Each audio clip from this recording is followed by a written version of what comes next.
Over the years, I've tried countless side hustles. Some worked out, some didn't. Some were just, I'd say, mediocre, maybe lukewarm in terms of success. This video, I thought what I would do is just share with you by ranking my side hustles from worst to best, thinking maybe that'll help you decide if there's a side hustle that you want to try. I'll tell you what they are, tell you the good, tell you the bad right after this break.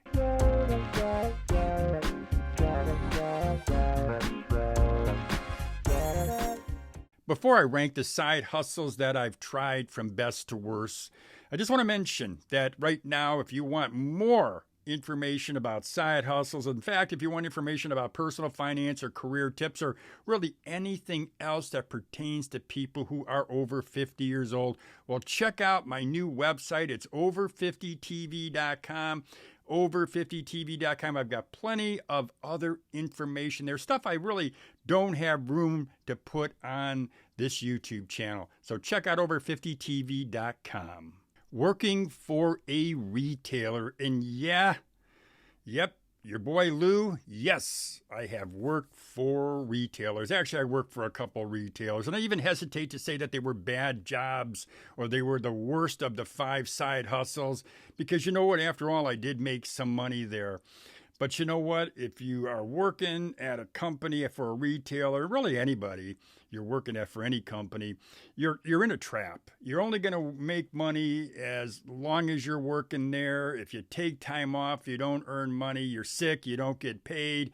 You know, in the end, what I just found is that I just felt like I was kind of just spinning my wheels. Yeah, I was making some money, but I knew I could make more money working for myself. So working for a retailer, I'm going to give it a big thumbs down. Sponsorship sales for a sports venue. And really, you could just kind of insert that last part, sports venue, for really anything when it comes to sponsorship sales. When you're selling sponsorships, which is something that I've done quite a bit over the years, sometimes it worked out, sometimes I didn't. But what happened was I worked for a small sports venue. They didn't get a lot of traffic. The business wasn't run very well. Sponsors weren't not paying big money. As a matter of fact, we were just hoping that they would pay anything just to put their logo and their name on the wall on a sign. We also had high sponsor turnover. And from one year to the next, we didn't know if somebody was going to come back, or if they came back, they'd tell us they didn't want to spend as much money. It was always a hassle. The worst thing about that was a lot of cold calling for low return. I personally like sponsorship sales, but if you're going to do it, you got to do it right. You got to do it for a company where you can make some money. Affiliate marketing. You know, there are a lot of YouTubers out there, social media content creators like myself, who will swear by affiliate marketing. They'll tell you that this is a great way to make cash. I found it is in the middle when it comes. It's not bad, it's not worse. It's in the middle when it comes to making some extra dough as a side hustle. I'm going to give you the pros and the cons. First, in affiliate marketing, yeah, you know, it's a fairly easy way to make passive income. It's low cost. It's really high profit. But on the other hand, the thing about affiliate income is it can also be tough to make money because all the challenges are on you. You've got to have that social media presence, and you've got to get your followers, the people that subscribe to your channels, you got to get them to buy.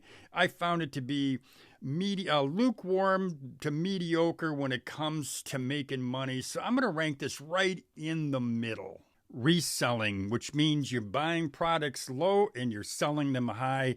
And this actually is one of my all-time favorite ways of making extra cash. I've done very well with reselling. I know folks, friends of mine, who are doing it now. I know people who are making some pretty good bucks, a couple grand a month or more, just doing it on a part-time as a side gig. And for the life of me, sometimes I wonder why they're only doing it part-time if they're making $2,000 or $3,000 or more per month. It offers great flexibility. It's very profitable. It's easy to expand that business if you're making money and you want to bring in more product. As long as you've got the space where you can store it, and you've got the social media channels where you can market it, well, you know what? You can do quite well with reselling. I'm going to rank reselling as right up there as one of my favorite side hustles ever. Last on my list of favorite side hustles, and I'm going to say from the worst to the best, this is my favorite. This is absolutely the best side hustle I ever did, which is producing special events. Absolutely love producing special events. If you hustle, if you put in the elbow grease, you can generate big dollars, provided of course you put in that elbow grease. But you know what? That's not the only benefit. You're also going to attract new supporters. If you've got a YouTube channel or other social media presence and you do events, you're going to bring in new viewers, new subscribers. That's always great. You're going to raise your visibility of your channels, of your social media platforms, or really anything that you are doing that you're looking to build long term by a side hustle producing special events. Yeah, you're going to build your mailing list. You're also going to, and you can unite people in a common goal. And I found this to be so true with over50tv.com, and that people who watch this channel, people who watch Over 50 TV, are looking for the kind of advice that we offer. So by producing special events, what we do is we can bring folks together, we can share our stories, share our interests, share our passions, and we can all grow together. I love producing special events. It's number one on my list of the 5 worst and best side hustles. Well, there you go, my friends. I've just ranked the side hustles I've tried from worst to best. And as I said when I mentioned the 5, you know, not all of these were horrible. I would say really none of them were horrible side hustles. Some of them weren't just as beneficial or profitable as they could have been. Some of them never would be, like when I said retail. It's just never going to be a profitable side hustle. You do it because you want to make some extra cash. If you put in 10, 15 hours a week, yeah, you're going to make some extra spending money. That's about it.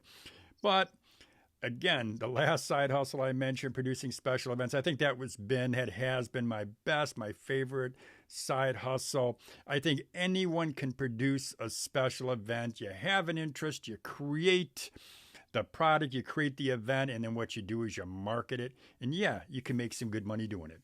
Well, that's all I got for you. Oh, I just want to mention or remind you that I do have live over50tv.com. Check it out if you are so inclined. Well, as I always say, have a great day, everybody.